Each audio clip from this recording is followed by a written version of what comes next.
We start this week with grave news. Due to the diligence of our research staff, we have uncovered the existence of one of the foremost conspirators of the land. Yes, as of Sunday we've discovered that one Daniel Wilson, If that is his, her or their real name, indeed, has been seeking to covertly influence this very podcast via what can only be called bribery. By giving us money with a suggestive wink and an odd handshake, Daniel has tried to buy his way into our good graces. and it's worked. The nod and the wink were largely metaphorical, but Daniel is giving us money, and along with our low standards, that means he basically controls us and this podcast. And what control it is. With access to secret Vril technology and the Real Steel dossier, Daniel is the #1 reason we can't talk about Donald J. Trump at the moment. Yes, he's the reason we can't talk about him, and no one else entirely. Yes, although this photo we have of him palling around with Robert Mueller on the Mar-a-Lago golf course is... Totally irrelevant to today's topic, which is all about Nazis. and not golf. Not yet, anyway. Roll the theme.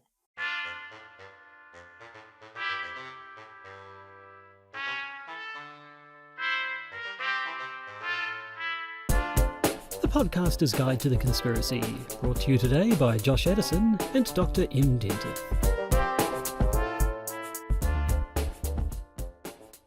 Hello and welcome to the Podcaster's Guide to the Conspiracy. I am Josh Addison, and sitting next to me looking rather worse for wear is Dr. M. Dentith. Yes, it turns out you go around punching Nazis and sometimes they punch back. Although in this particular case, now it's probably worth pointing out to our podcast listeners who, unlike our vodcast viewers, cannot see that Dr. Dentith is sporting a rather glorious shiner and indeed some slightly scuffed up knuckles.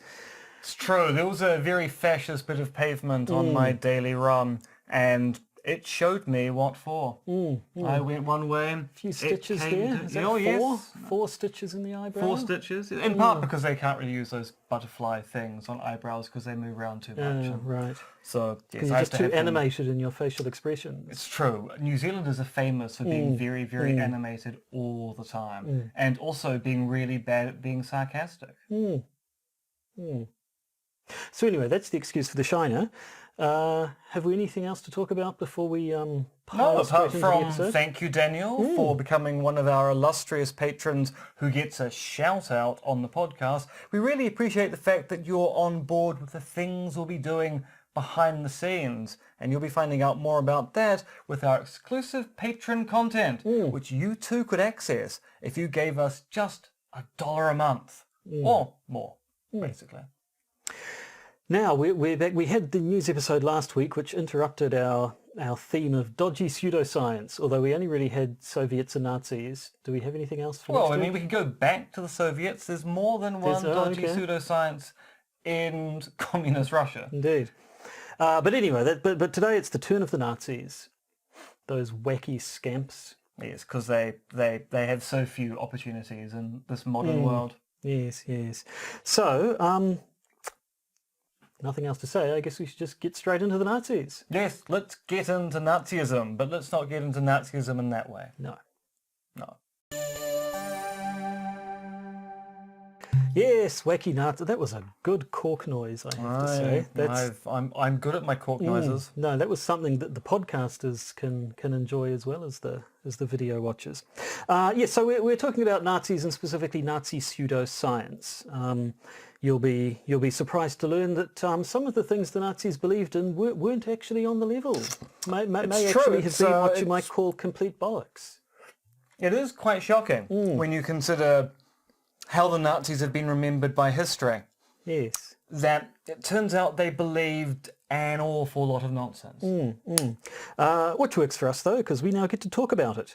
And much like the Lysenkoism before, I think we'll see that there's a fair bit of science as propaganda, which, if not 100% conspiratorial, at least there's the element of perhaps that some people knowing that actually maybe we are talking a load of bollocks, but it's the kind of bollocks that supports our politics. Well, yes, So and they'll actually keep one of the with it. things we'll be talking about, which is the role of occult knowledge in Nazism.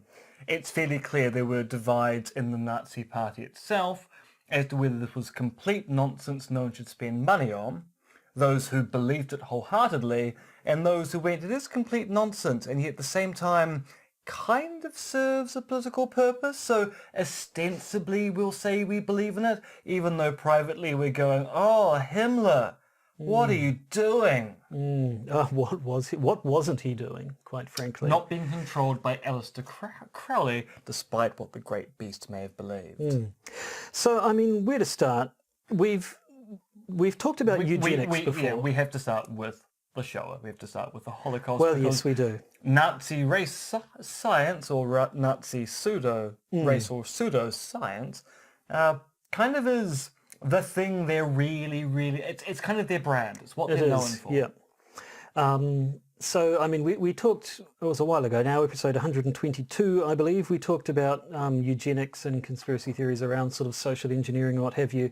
And basically the thing about eugenics that you kind of need to remember is that everyone was into it for a while. Just the Nazis were really into it. Yeah, the Nazis came along and actually showed everyone what the logical conclusion of that sort of thing is, and everybody else sort of went, ooh, yeah. Now, for those of you who for some reason don't know what the Holocaust was, or what eugenics is a kind of a genetic template for breeding a better human being, using genetics to improve the lot through either forced breeding, sterilization, arranged marriages, and the like. And in the early 20th century, it was a fairly popular idea that we could breed problems out of the human race, whether that were disabilities on one hand or being prone to disease on another hand, through eugenics. And people, they formed societies. They were quite keen on the idea. More than one nation state had pro-eugenic policies in their healthcare systems. But then the Nazis came along with their very, very, very special and attentive view on the Jewish people. Yes, or in general, it's all. Gypsies? Well, yeah. There were a whole lot of people who got it in the neck. And yes, eugenics sounds like a nice idea when you're talking about making the human race at large sort of, stronger and less prone to disease and so on. But when you start coming from a position where sort of certain races are inherently superior to other races, and then suddenly genetics becomes about essentially eradicating certain races and breeding out, or breeding in rather, other ones, things tend to get dodgy very quickly. I mean, one of the things we did point out back when we first talked about it, the woman who founded Planned Parenthood in America was a eugenicist, and so in that case it was kind of, as was the person who founded the Plunkett Society in this country. So it was kind of about it was sort of nice in quote marks eugenics. It was the sort of non-coercive look. Hey, we have poor people perhaps having babies that they have trouble affording to care for. So maybe if we made it really easy easy access to, say, contraception, then there wouldn't be so many unplanned pregnancies and not so many of those inconvenient poor people, which already is starting to sound a little bit dodgy. And herein lies the big problem with eugenics. Eugenics is based upon there being desirable characteristics you either want to keep or undesirable characteristics you want to get rid of. And what counts as desirable or undesirable is not a biological category. It's a social construction. And so eugenics is in theory about breeding the better biological organism using decisions based upon the society in which you live. And if you're a German of a particular stripe at a particular point in time, not being Jewish but being Aryan is really important, so you want to breed those characteristics which are Jewish out of the population. Now that's not biology, that's really bad applied sociology. But yeah, we've talked about eugenics before. It led to the Holocaust. It's very depressing. So maybe we don't like it. We don't want to ruffle too many feathers. But here at the Podcasters Guide to the Conspiracy, we're unequivocally against Nazism and the Holocaust and Indeed. eugenics, really. Yeah.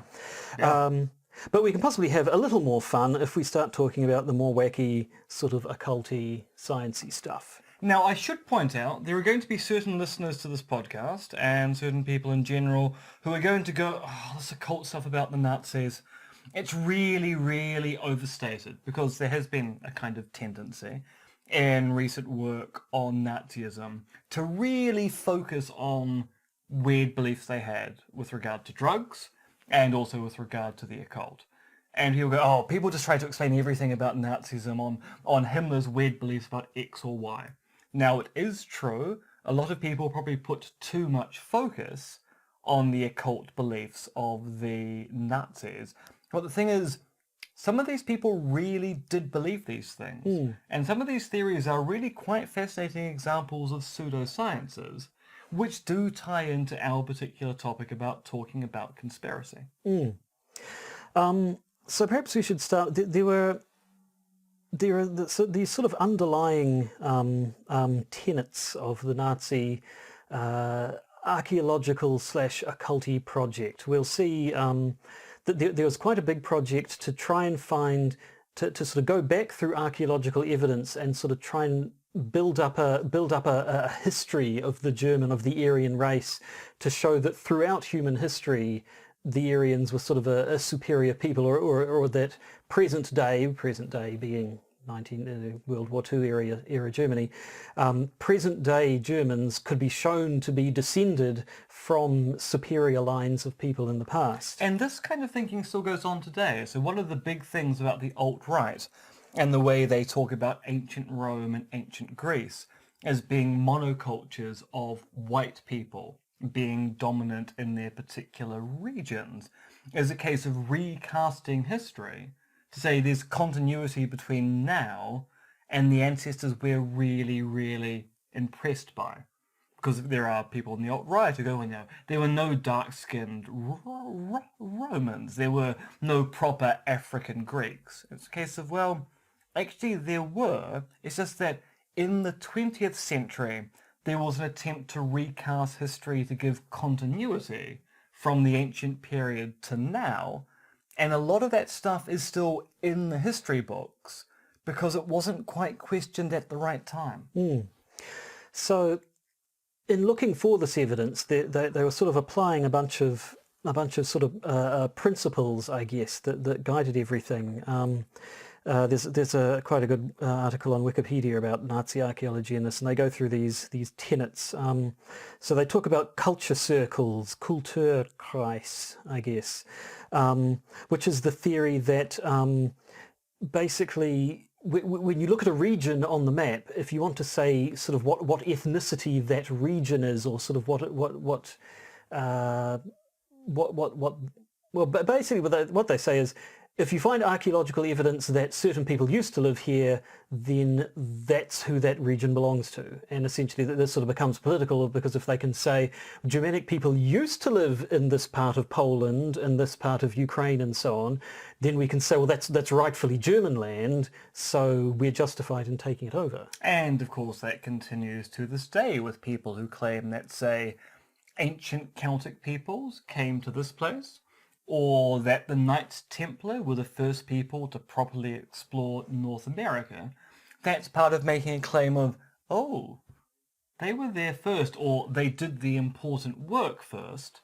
Ipso facto, it must be their land. Next is the social diffusion theory, which is the theory that cultural diffusion is basically a nice process. Cultures characteristics or technologies or whatever, parts of cultures are sort of disseminated amongst others through a process of just sort of influence, and more advanced people just sort of rubbing off on the less advanced people, which allows them to say essentially that the Germanic people in the past, they did everything the nice way. They weren't like those old Romans or those barbarous French or the Goths or whatever running around destroying other people's cultures to assert their superiority. The Germanic people were just, naturally superior all along, and their influence on the world around them can be seen as as sort of a positive reinforcing. Yeah, it's the idea that a German walks into a Gaulish village, And the Gauls go, oh, that German's pretty hip and cool. We want to be like that. And suddenly that Gaulish village is Berlin 2.0. Another theory was the idea of worldview sciences. Should I have a try at this one? Weltanschauungswissenschaften. I think Wissenschaft is science. I know that much. Anyway, worldview sciences, which gives the idea that culture and science are are intertwined. So it kind of rejects the idea of there being some sort of objective truth that's the same for everyone that science is sort of trying to find. It's more about the idea that cultural models such as sagas, stories and legends should be not only reincorporated into mainstream culture, but the guiding principle in Germany must be to emphasize the high cultural level and the cultural self-sufficiency of the Germanic people, according to my notes here. So it's for one thing, it's the justification or possibly the motivation for getting into these older symbols, the runic stylings of the SS symbol, the swastika itself, which of course is a symbol that had been around for a very long time before the Nazis appropriated it. And then we get the pure German man, the theory of the pure German man, which kind of raises eyebrows straight away from our perspective. Not that eyebrow. No, you keep that one as it is. Possibly we should also point out you've a cracked rib or two there as well. I do, yeah. So if we find you clamming up at some time, it's possibly because or I start clutching my breast. It's not for the usual reason. It's because of pain. No, normally I clutch it because I just quite like touching it. Yeah, and who wouldn't really? But yes, so this is another sort of idea specific to the Germans, to the Aryan people. The idea is that that the Aryan race is a pure race that has survived from prehistoric times and starts getting into more it's dodgy enough already, but more silly, quite frankly, theories, as we'll see in a minute, when it gets to the idea that the Aryan race is descended from races that have been around for a very long time, that survived a past cataclysm, possibly the destruction of Atlantis, possibly something else. I prefer Lemuria myself, indeed, but it's because something like that. I'm a non-traditionalist when it comes to apocalyptic floods and destructions of non-existent continents. And so has therefore been around for a very, very long time, which allows them to go back, as we will see, and look at older cultures and say, oh, look, so you can see there's a Germanic influence in there, this very old culture that appears to have absolutely nothing to do with modern-day Germans. You can see because they're coming from the idea that this line of ancestry or lineage, that's kind of a word, isn't it? That means line and means ancestry, has been around for so long, therefore it will show its signs later on. Now, of course, it's important to note that all of this stuff, when it was being promoted by the Nazis in the 30s and 40s, was also associated with a claim of conspiracy, because mainstream academic work, both in Germany and outside of Germany, denied most of this. And so the Nazi response was, oh, that is a conspiracy by the liberals, essentially, to hide the truth. They're presenting fake news. The real history of the world, the real history of the German people, and the destiny of the German people is tied up in all of these particular theories. So people knew in the party that academics kind of disagreed, but they went, well, you know, that's academics for you. And you'll be aware, if you're savvy about things on the internet, there's been a lot of talk recently about how there was an institute in Berlin which basically studied transgender people. And the Nazis basically tore it down and burnt all of the literature in it because the Nazis had a particular view on LGBTQI issues, which they then justified by reference to these pseudoscientific beliefs. And the easiest way to promote those beliefs was to remove evidence of other beliefs and also the history of those beliefs over time. And that brings us to the Ahenerbe, the shortened name of the, I might need a run-up for this, but the Deutsches Ahenerbe Studiengesellschaft für Geistergeschichte. or as we say in English, the Society for the Study of the History of Primeval Ideas. Yes. Now, the Ahenerbe is basically where a lot of the Nazi occult stuff we see in fiction comes from. This, your Indiana Jones. If you've played the Uncharted series of video games, the Ahenerbe gets name dropped in particular in one of them.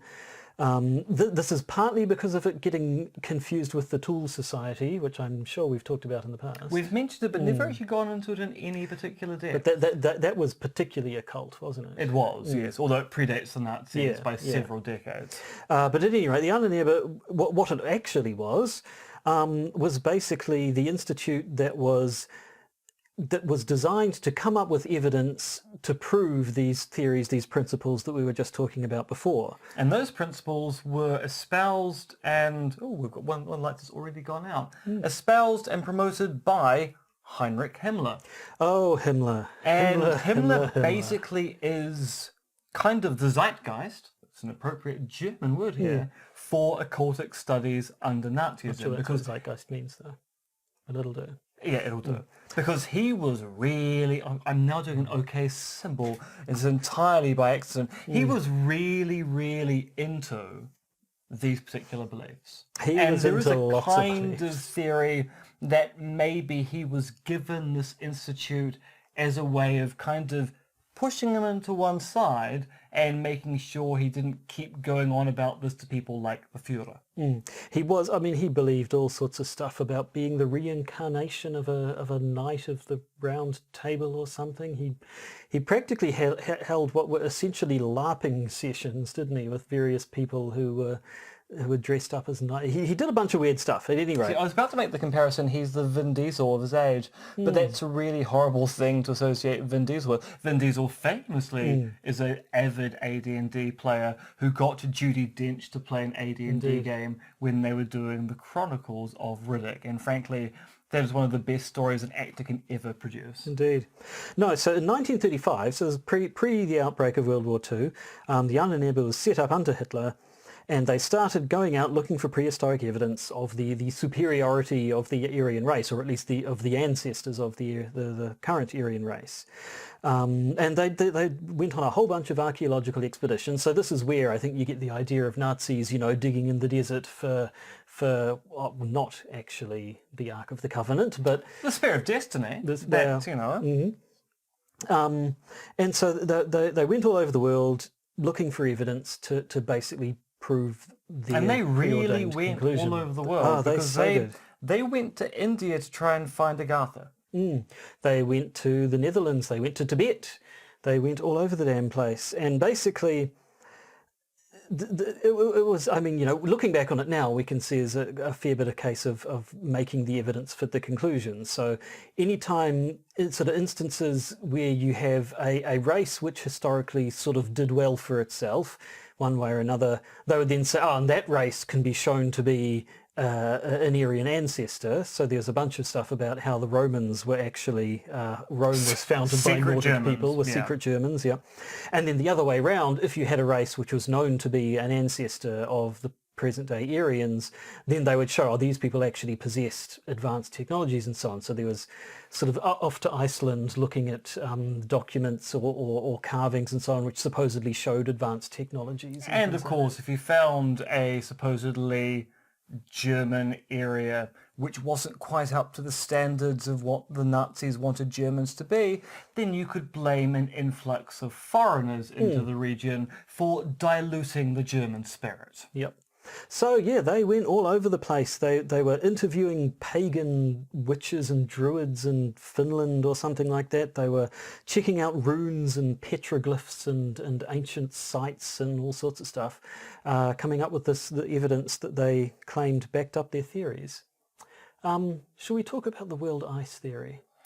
Why not? I think we need to talk about the world ice theory. This one, in looking about Nazi pseudoscience stuff, this one's come up a bit. I'm not 100% sure how central it was to these sorts of theories, and whether it gets more press because it's the wacky, at the wackier end of theories, or whether it was a central thing. But the world ice theory was sort of a cosmological theory that an Austrian engineer came up with. which basically said that space is full of ice. Yeah.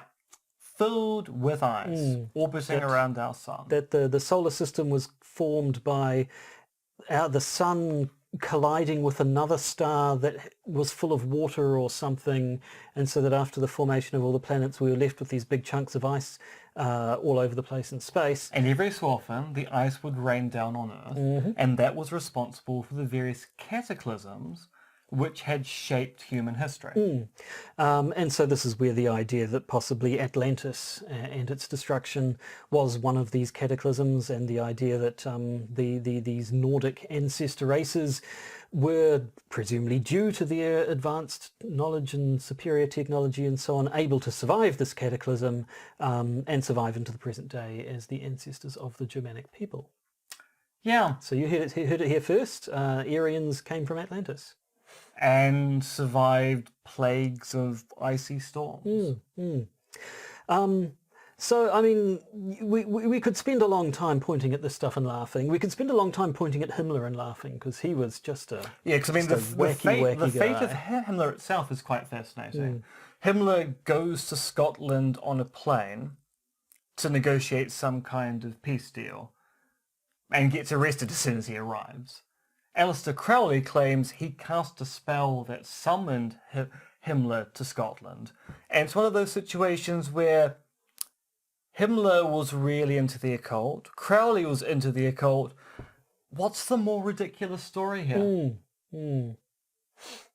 I think the solar system being full of chunks of ice raining down on us is probably more ridiculous. You can have more than... You can have complementary ridiculous theories. Well, yes, no, that is true. Yeah. That is true. But so, I mean, we can point and laugh and say, you know, some of this is just flat out silly. Some of this is just, or most of this is clearly bad science. It's starting from a conclusion and trying to make the evidence fit it.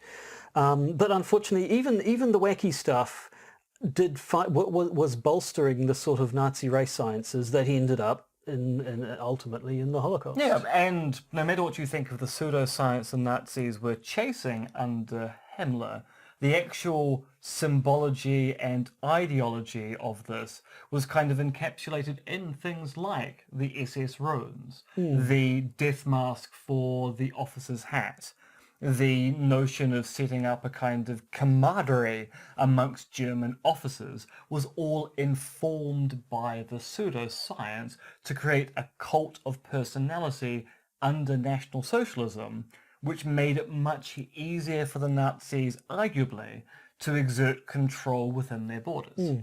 Now, I mean, there was one example. Himmler himself apparently claimed that some of the bog people, the sort of dead bodies that were found preserved in peat bogs around England and Europe, which at least some of them, the ones that I'm aware of, had appeared to have been ritualistically killed and dumped in the bogs. And Himmler claimed that these people had been killed for being homosexuals. Yeah. And then used that to say that this claim to say that there was therefore this ancient tradition of societies seeking to eradicate homosexuality, therefore it's good for us to be doing it right now. Yeah. He also wanted to basically Aryanize occupied territories, or once World War II was in full swing and the Nazis were occupying territories. So what we talked about before, territories which they reckoned archaeology proved were actually Germanic territories. The idea was that they would, boot out the people who are currently living there and then bring in good German stock to repopulate the area. Something which the USSR ended up doing as well. Whenever they took over an area, they would flood the area with Russian immigrants on the notion that you just slowly replace the people there because those places were Russian to begin with. So you weren't invading, you were simply repopulating. So, I mean, they never really got into this project too far. Apparently there was one instance of this plan being put into practice in 1942. Apparently over 10,000 people were deported from Ukraine, and before trains of ethnic Germans were brought in. And of course, the other thing though is the Ahenerbe was a quote unquote scientific institute that was sort of more into archaeology and that sort of stuff. But eventually, it did kind of get folded into the Institute for Military Scientific Research. Let's have a go. Wissenschaftliche Zweckforschung.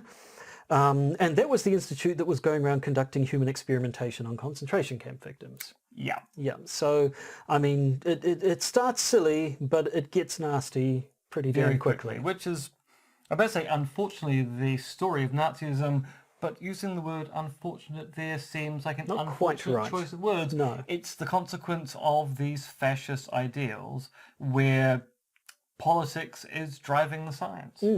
Yeah, so exactly as we saw with Lysenkoism, science kind of becomes a tool of propaganda.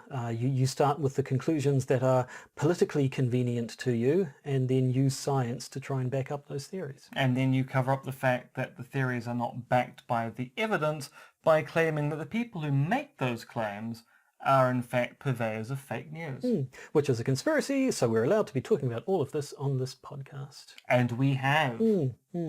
So yeah, I mean really, maybe one time we do need to go back and just have an episode entitled Himmler was a wacky maniac and just look at all the bizarre things he believed in. But now having established a conspiracy angle, maybe we can justify it. Yes, we can do our potted history of Heinrich Himmler.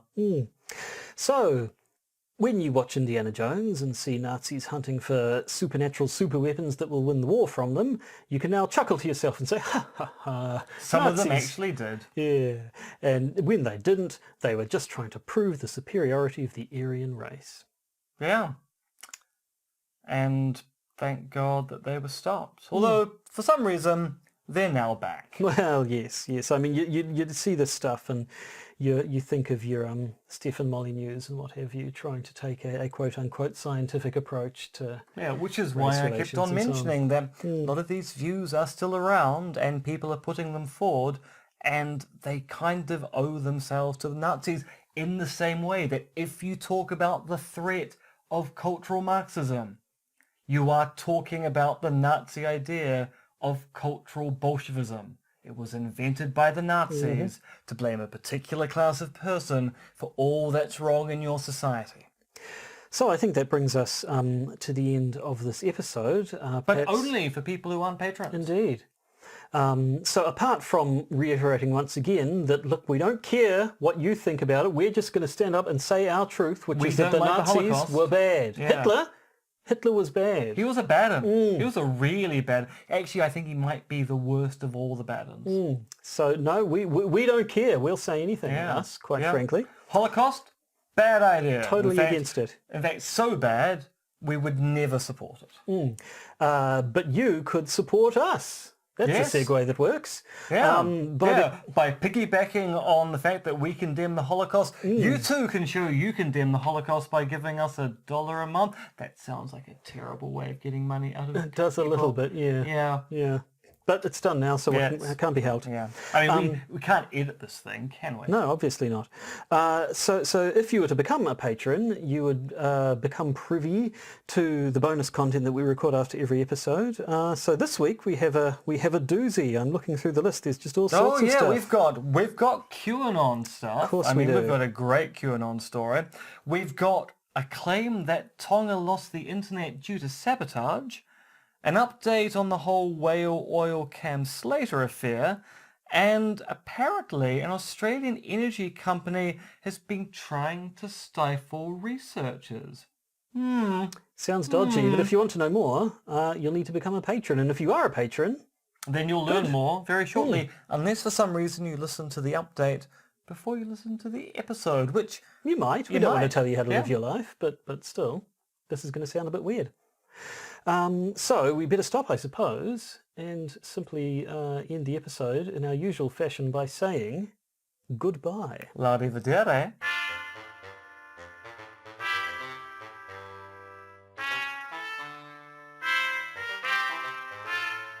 You've been listening to the Podcaster's Guide to the Conspiracy, starring Josh Addison and Dr. M.R. Extenter, which is written, researched, recorded, and produced by Josh and M.